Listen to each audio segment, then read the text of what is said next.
Bonjour à tous, je me présente, je m'appelle Mathieu Rouard, je suis chargé de développement chez Scoopit.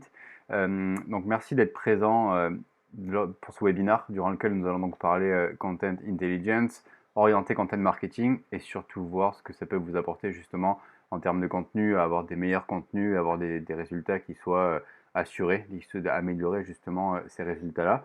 On est ensemble à peu près pour 20-30 minutes et donc on va forcément revoir un petit peu le contexte, parler du marché, du content marketing et voir aussi ce qui fait que la content intelligence est pertinente aujourd'hui dans le monde du content marketing qui évolue constamment. On va aussi parler de l'importance de ce concept, bien entendu, mais on va essayer de l'aborder d'un point de vue le plus concret, rapide et efficace possible. L'idée, c'est que vous puissiez aussi, par la suite, mettre en place des actions qui soient en accord justement avec cette idée d'intelligence artificielle. Donc si vous avez des questions, n'hésitez pas à les poser directement depuis l'outil ou alors depuis l'hashtag Content Intelligence et on y répondra à la fin. Qui avait rejoint, donc dans tous les cas, ce ne sera pas perdu. Donc ça va être, on parle tendance de content marketing, de plus en plus de marketeurs justement produisent du contenu aujourd'hui, 89% des entreprises. Et donc ça, c'est la courbe des tendances du terme content marketing sur Google via Google Trends. Et on voit clairement que depuis 2012, c'est exponentiel et il y a de plus en plus de gens qui recherchent du content marketing, qui veulent en faire, qui sont curieux pour savoir ce que ça se passe, pour savoir comment ça marche et ce que ça peut faire. C'est clairement lié aussi à la digitalisation du marketing où toutes les entreprises aujourd'hui mettent en place des stratégies de marketing digital parce que clairement ça fonctionne, c'est efficace et on arrive à avoir des résultats qu'on peut quantifier. Donc ensuite, un autre paradoxe, si on peut le dire, c'est que de plus en plus d'entreprises font du content marketing, donc ça devient de plus en plus bouché parce que tout le monde en fait met en place la même stratégie. Et donc au niveau des réseaux sociaux, on peut voir en rouge, ça va être la courbe des portées organiques des pages Facebook, où en 2012 on était autour de 16%, et aujourd'hui on est plus ou moins autour des 2-3%, ce qui est très faible. Donc auparavant, quand vous publiez un article sur votre page Facebook, vous aviez 15 à 20% des gens qui le voyaient de façon naturelle et organique sur leur page, alors qu'aujourd'hui, vous allez avoir 2% de votre audience. Et l'idée de ces plateformes, donc c'est Facebook, mais aussi Twitter, LinkedIn, les principaux réseaux sociaux, ils veulent que vous sponsorisiez justement vos articles pour leur donner de la visibilité. Et donc là, c'est voilà, comme ça qu'ils monétisent aussi leurs solutions et ça complexifie d'autant plus vos stratégies de content marketing parce qu'il faut trouver d'autres moyens et vous n'êtes clairement pas seul à mettre en place ce genre de stratégie. Donc, trois chiffres rapidement qui développent aussi ce sujet-là, c'est que 60% des marketeurs n'arrivent pas vraiment à produire du contenu suffisamment et du contenu engageant aussi et de façon régulière. On verra la slide tout à l'heure, la prochaine slide qui présentera aussi ce sujet un peu plus en détail. 50% du contenu est partagé moins de 8 fois sur le web, ce qui est super faible. Vous produisez du contenu, vous y passez du temps, mais il n'a aucune visibilité, ce qui est dommage. Et seulement 30% des marketeurs estiment être efficaces en content marketing. Ça veut dire qu'il y a 70% des autres qui font du content marketing, mais qui ne savent pas vraiment qui quantifient leurs résultats, est-ce que ça me permet de générer des leads, est-ce que ça m'apporte une vraie traction.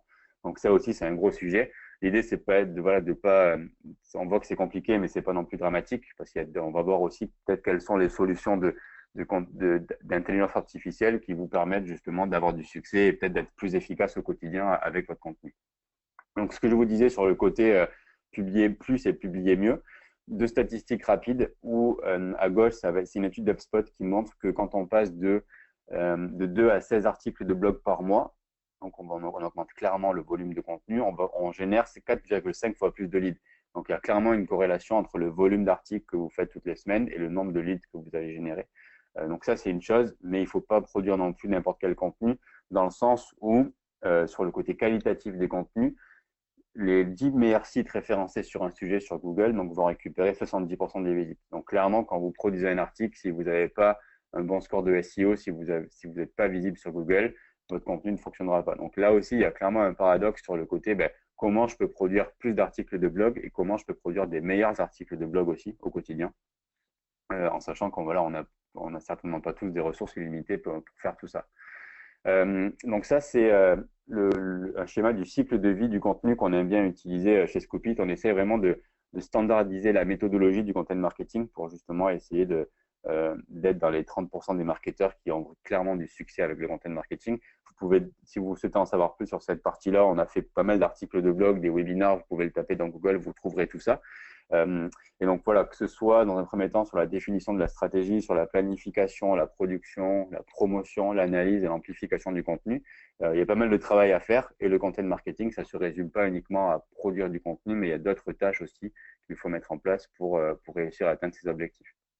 Et donc il y a forcément des questions à se poser à chaque étape. Clairement, les questions que vous devez vous poser, ça va être qu'est-ce qui va intéresser mon audience? Qu'est-ce qui va faire quels sont les besoins de mes prospects, de mes clients? Quelles sont leurs problématiques pour essayer d'y répondre au mieux? Qu'est-ce qui va rendre aussi mon contenu unique par rapport à mes concurrents? Pourquoi mes visiteurs vont venir lire mon contenu à moi et vont pas aller lire le contenu des concurrents aussi?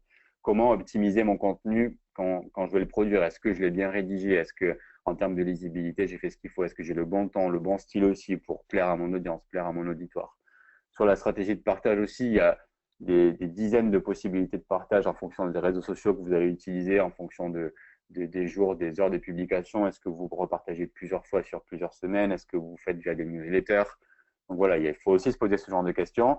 Et après, sur la partie analyse et amplification, clairement, est-ce que vous analysez le résultat? Est-ce que vous arrivez à savoir, est-ce que ça marche, est-ce que ça marche pas?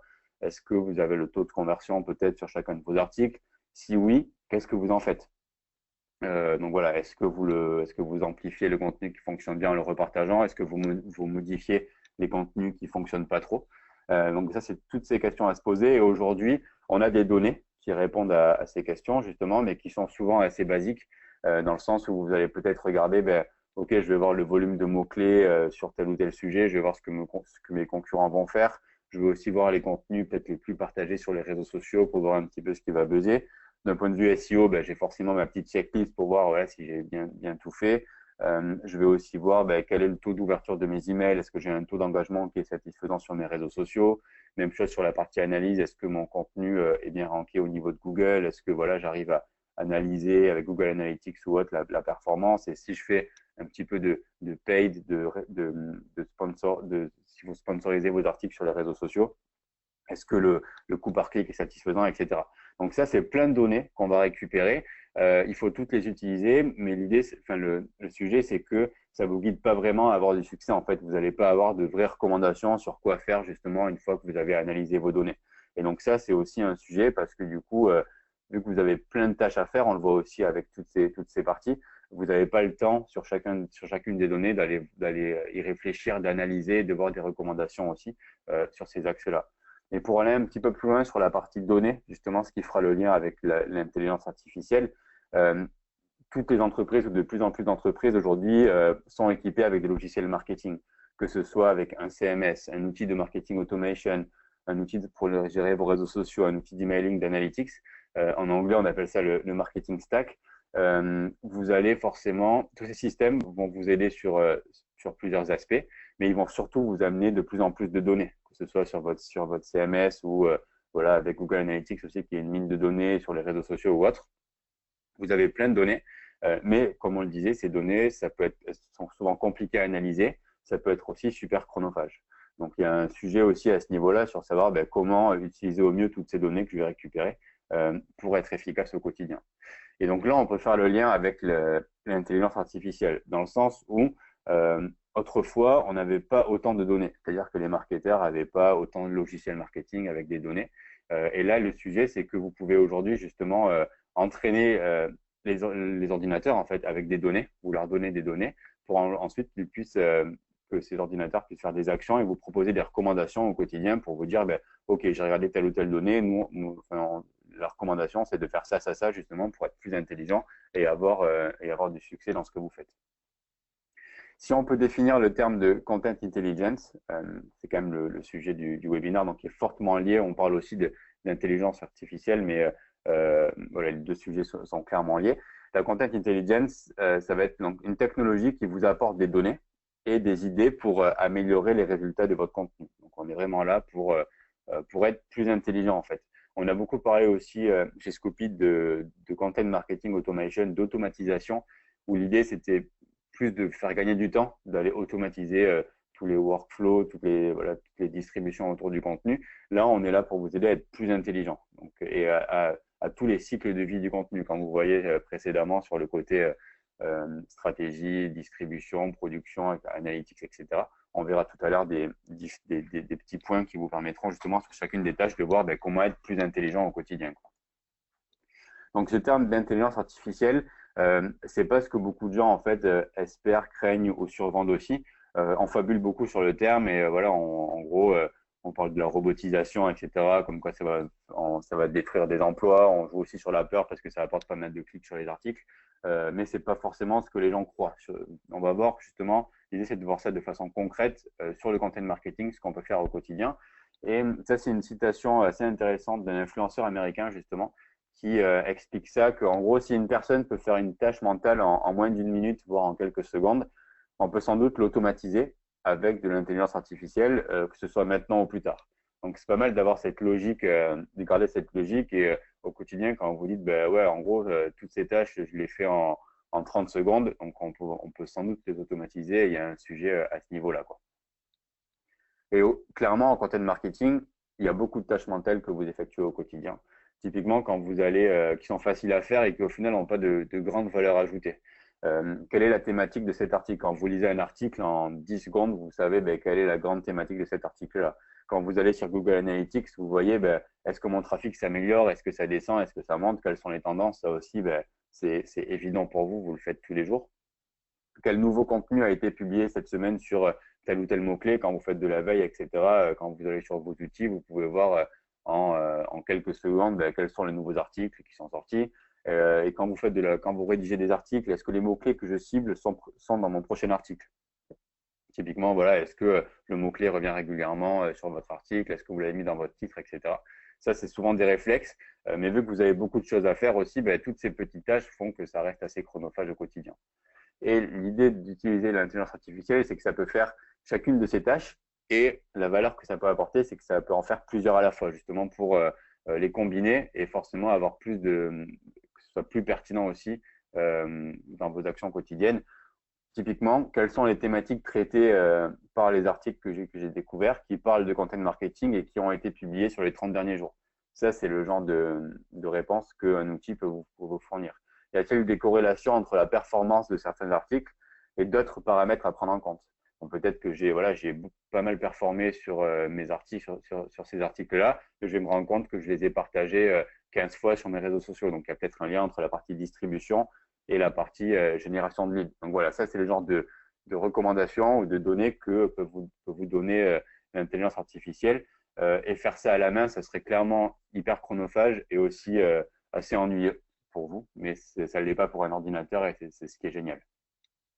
D'un côté un peu plus terre à terre, c'est clair que l'intelligence artificielle, ça peut pas en gros rédiger le contenu pour vous. On peut pas dire, hop, allez, rédige-moi mon plan de contenu pour cette année. Et, non, malheureusement, ça peut pas le faire. Et c'est là aussi le content marketing, ça peut être compliqué pour certains parce qu'il y a cette notion de production de contenu qui est la grosse tâche à valeur ajoutée sur le contenu que vous êtes obligé d'y passer. Mais on peut aller justement travailler sur tout ce qu'il y a autour du content marketing pour être plus efficace et plus intelligent dans ce que vous faites.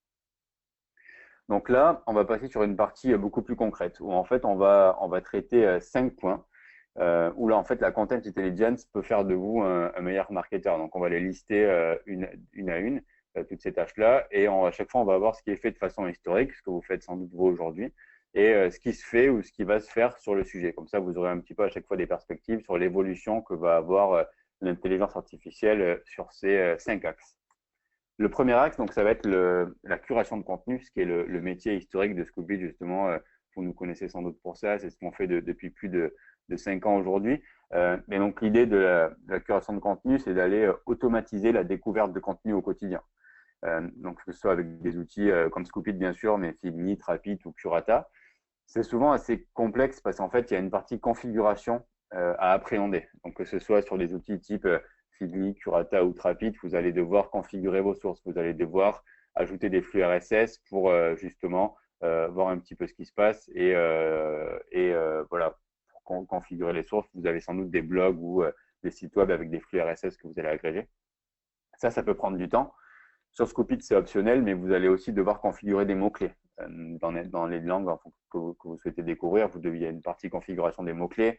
Vous avez aussi des filtres pour peut-être blacklister les sources que vous ne souhaitez pas voir ou alors de mettre en avant d'autres sources, etc. Donc, il y a clairement un enjeu de configuration qui n'est pas forcément évident. Et d'autant plus qu'on se rend compte que cette notion de mots-clés, elle est de plus en plus obsolète parce que on réfléchit de plus en plus sous forme de thématiques. Et typiquement, si je prends un exemple, juste si je cherche des articles sur le changement des comportements d'achat, du comportement d'achat chez les millennials, on comprend tout ce que c'est.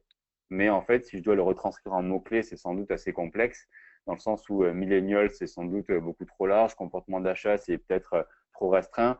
Donc, c'est pas évident justement de réfléchir en termes de mots-clés. Et aujourd'hui, on réfléchit de plus en plus en termes de thématiques. Et pour faire le lien avec ça, justement, en quoi l'intelligence artificielle peut clairement nous rendre notre curation plus intelligente. Ça, c'est une fonctionnalité qu'on va déployer dans un nouvel outil de Content Intelligence et on va lancer une bêta privée justement d'ici 1 ou 2 semaines où là, l'idée, c'est que vous avez trouvé un super article qui traite du sujet et vous vous dites, bah, cet article est génial et j'aimerais en avoir 10, 15, 20 autres qui traitent vraiment de cette thématique-là. Et donc, nous, ce qu'on fait, c'est qu'en fait, on a un module de similarité qui va vous permettre par rapport à cet article, de vous présenter tous les articles similaires par rapport au contenu que vous avez initialement. Donc, il n'y a pas de configuration. La mise en place, elle est clairement simplifiée. Vous avez aussi une meilleure pertinence parce qu'on est vraiment dans le même contexte. Il n'y a pas d'article parasite ou autre. Et ça permet aussi la recherche de contenu lent dans le sens où vous n'êtes pas restreint avec vos mots-clés. Et donc là, typiquement, c'est un article qui parle de Tim Cook et d'Apple et sur les voitures autonomes. Si j'avais dû retranscrire ça en mots-clés, j'aurais tapé Tim Cook, Apple, peut-être voiture autonome. J'aurais forcément eu des articles parasites sur des applications mobiles, sur l'Apple Store, etc., ce qui n'est pas du tout le sujet. Alors que là, vous avez la crème de la crème, tous les articles qui traitent vraiment de ce sujet-là, quoi. Donc là, clairement, sur le côté similarité, trouver du contenu, que ce soit sur un même sujet qu'un article ou même qu'un site web, c'est ultra pertinent et ça vous rend intelligent justement et ça rend d'un point de vue pertinence, mais aussi d'un point de vue temps que vous gagnez sur la partie configuration de vos mots-clés et de toutes les sources que vous pouvez découvrir. Autre sujet, donc rechercher des tendances et des contenus pertinents pour identifier les thématiques à potentiel. Ce qu'on fait tous justement avant de rédiger du contenu, voir un petit peu ce qui se dit sur la partie stratégie, comment savoir ce qui va intéresser mon audience.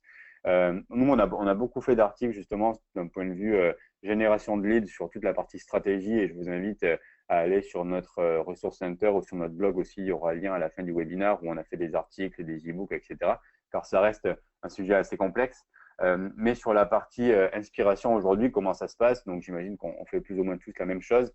Vous allez en fait, d'un point de vue SEO, voir quels sont les mots-clés, sans doute avec le Keyword Planner de AdWords, quel est le volume de mots-clés, quelle est la concurrence aussi sur ces mots-clés-là pour voir s'il y a un enjeu. Mais souvent, quand vous avez un gros volume de mots-clés de recherche, vous avez une concurrence qui est énorme aussi à ce niveau-là, donc c'est souvent assez bouché. On peut aussi regarder sur les réseaux sociaux quels sont les contenus les plus partagés qui fonctionnent bien sur les réseaux sociaux pour voir ce qui fait le buzz ou non avec un outil type BuzzSumo. Et aussi donc là, d'un point de vue nouvelle tendance, on se rend compte que ça, c'est des imprimes écrans d'HubSpot qu'on utilise en interne chez Scoopit aussi, où en haut à gauche, en fait, ça va être un ancien rapport que proposait HubSpot par rapport à vos mots-clés en termes de SEO, où en fait, vous aviez un listing de mots-clés un par un en vous disant, sur tel mot-clé, vous êtes premier, deuxième, troisième, etc. Ça a évolué d'une ou deux places et le volume de recherche est assez faible sur ces sujets-là. Et aujourd'hui, la nouvelle stratégie, comme on le disait précédemment, c'est vraiment plus de réfléchir en termes de thématiques et moins en termes de mots-clés, où en fait, on va aller utiliser des clusters. Et donc là, en bas à droite, vous voyez sur la partie curation de contenu, donc ce qui est assez orienté par rapport à la stratégie de Scoopit. Clairement, la curation de contenu, ça va être, on appelle ça en anglais un pillar content, c'est-à-dire que ça va être un gros contenu qui va traiter de la curation de contenu au sens large, qui va être assez volumineux en termes de mots. Et autour de ça, vous avez des sous-thématiques qui vont parler de la curation de contenu, mais pas que. Typiquement, la curation de contenu pour mon article de blog, la curation de contenu sur mes réseaux sociaux, la curation de contenu sur WordPress, etc. Et l'intérêt d'avoir ça, c'est qu'en fait, dans une thématique, vous avez plusieurs mots-clés. Vous ne vous cantonnez pas justement à avoir une seule thématique. Et donc ça, c'est la nouvelle logique aussi que Google et son algorithme et son robot met en place justement, où on va aller beaucoup plus aller parler de thématiques, de clusters de thématiques, plus que de mots-clés. Donc, c'est clairement à prendre en compte dans la façon dont vous rédigez du contenu aujourd'hui, où il faut vraiment réfléchir thématique et voir si sur une thématique donnée, une grande thématique, vous êtes cohérent aussi par rapport à tous les contenus autour qui gravitent autour de cette thématique principale. Et sur la recherche d'idées de thématiques, sur les nouvelles tendances, ça c'est aussi un screenshot justement de notre nouvel outil dont la bêta privée va bientôt sortir, où en fait on peut se demander justement quelles sont les thématiques qui vont couvrir le terme AI marketing ou marketing artificial intelligence sur les 30 derniers jours et en anglais. Et donc là, la content intelligence, ça va vous aider justement à trouver le contenu et à identifier en fait les thématiques et pas les mots-clés avec le volume de contenu et la popularité. Typiquement, vous allez vous rendre compte que sur telle thématique, vous avez peut-être très peu de contenu et beaucoup de popularité. Ça a été beaucoup partagé sur les réseaux sociaux, etc. Et donc là, on peut voir en bas à droite, il y a un gros enjeu pour vous pour rédiger sur ces thématiques-là parce que il y a une super popularité et il y a peu de compétition. Et c'est d'autant plus intéressant que pour vous, ce sera plus facile justement d'aller rédiger des articles en prenant en compte une thématique plutôt qu'en prenant en compte des mots-clés. Où les mots-clés, voilà, c'est assez compliqué de rédiger 500, 1000 mots en partant de mots-clés, alors qu'une thématique, c'est quand même beaucoup plus large pour trouver des idées par rapport à tout ça, quoi. Donc, le troisième point, ça va être évaluer et optimiser votre contenu avant publication. Souvent, on se dit, voilà, si j'avais su ça, ça et ça avant de mettre mon article en ligne, peut-être que j'aurais fait les choses différemment.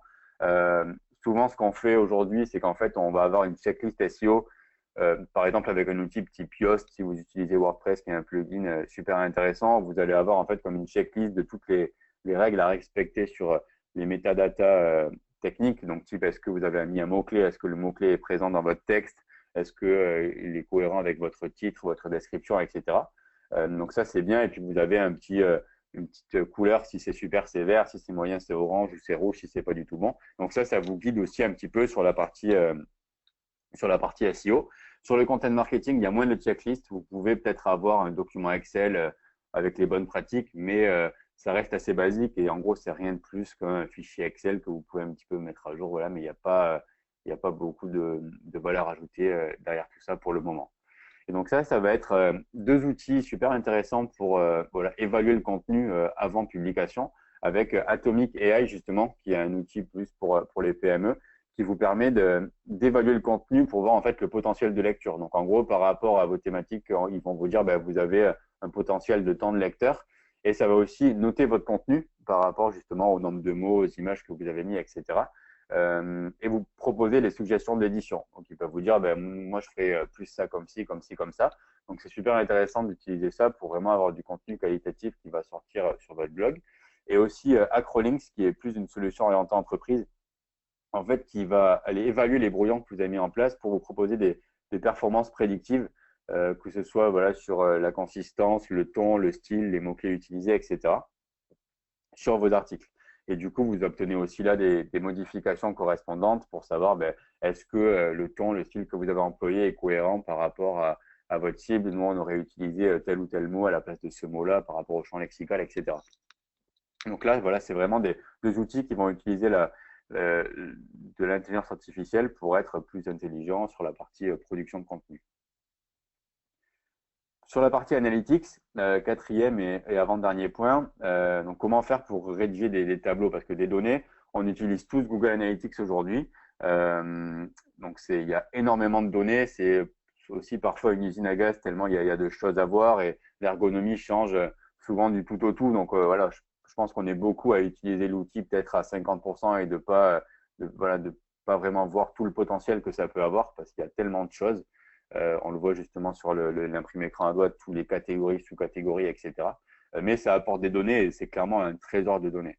Et donc, ce que fait Google justement depuis peu, là, ça vient de sortir, c'est qu'ils ont rajouté un bouton d'intelligence où en fait, plutôt que de passer 1 heure par jour à aller cliquer sur tous les boutons pour voir où est-ce que je peux trouver des stats intéressantes, vous allez tout simplement poser une question au logiciel. Typiquement, quelle part de mes visiteurs sont venus via le mobile sur le trimestre dernier. Et là, bim, ça va vous sortir la statistique.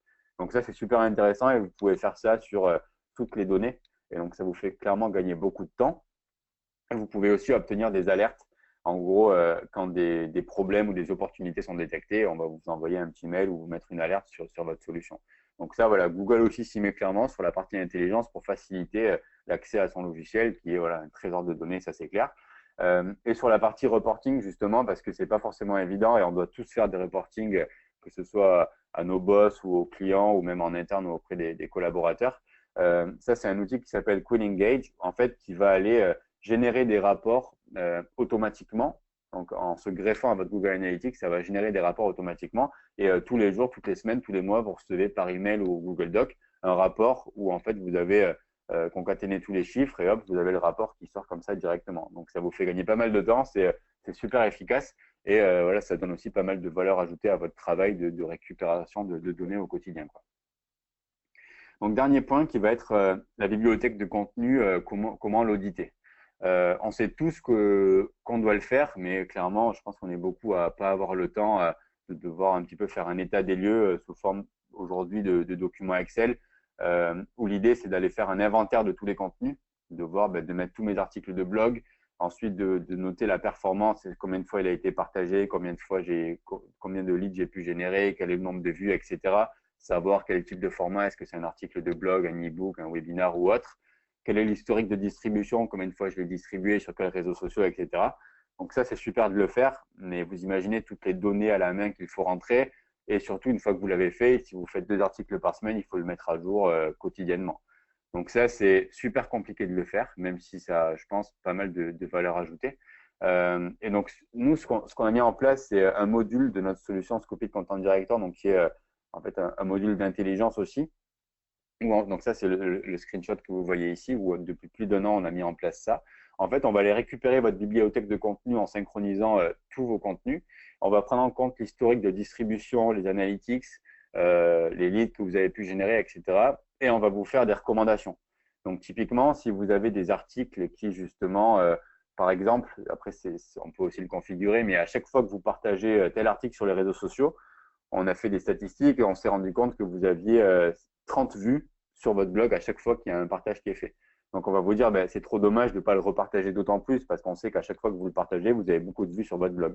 Donc, on va vous inciter en fait à miser sur le bon cheval et à vous dire, celui-là, il faut plus le partager, lui donner plus de visibilité parce qu'on sait, voilà, on a fait des statistiques et on sait que cette dizaine d'articles a beaucoup de potentiel. Pareil sur la génération de leads, on va savoir que ces articles de blog qui ont un super taux de conversion, mais ils n'ont pas été repartagés depuis 6 mois, depuis 1 an. Donc, c'est trop dommage. Ils peuvent toujours intéresser vos audiences. Vous avez plus de gens sur vos communautés qui n'ont pas forcément vu vos articles. Donc, on va vous inciter aussi derrière à les repartager d'autant plus pour essayer de les rentabiliser, d'augmenter le retour sur investissement. Donc ça, clairement, si vous avez 5 articles de blog, vous pouvez peut-être le faire à la main. Mais avec le volume de contenu, vous imaginez devoir faire toutes ces statistiques sous forme de fichiers Excel, etc. C'est hyper, hyper chronophage. Vous y passerez vos semaines. Et donc, c'est là aussi où l'intelligence artificielle est super intéressante parce que ça vous permet justement de pouvoir vous proposer des recommandations et en 2-3 clics, vous mettez en place vos actions et vous n'avez pas du tout d'analyse à faire sur ces sujets-là. Donc voilà, sur ces 5 cas, j'espère que ce sera assez concret pour vous et que voilà, ça vous permettra justement de mettre en place des actions assez rapidement sur ces sujets. N'hésitez pas si vous voulez en savoir plus sur le côté intelligence artificielle au niveau du marketing. Il y a un site qui est en anglais mais qui est super intéressant qui s'appelle marketinginstitute.com. Et je vous invite aussi justement à aller voir notre centre de ressources en français où on traite aussi de tous ces sujets-là justement et voilà, on parle pas mal de content marketing, de tout le cycle de vie du contenu que vous avez vu. Donc autrement, si vous avez des questions, voici mon adresse mail. Donc si vous souhaitez parler plus largement de Scoopit, du content marketing, mais aussi de l'intelligence artificielle, de ce que ça peut voir, on a aussi rapidement parlé de notre outil qui va sortir en bêta privée si ça peut vous intéresser de le tester ou autre. N'hésitez pas à m'envoyer un petit mail et on pourra en discuter justement, on pourra voir comment on peut vous aider sur tous ces sujets-là.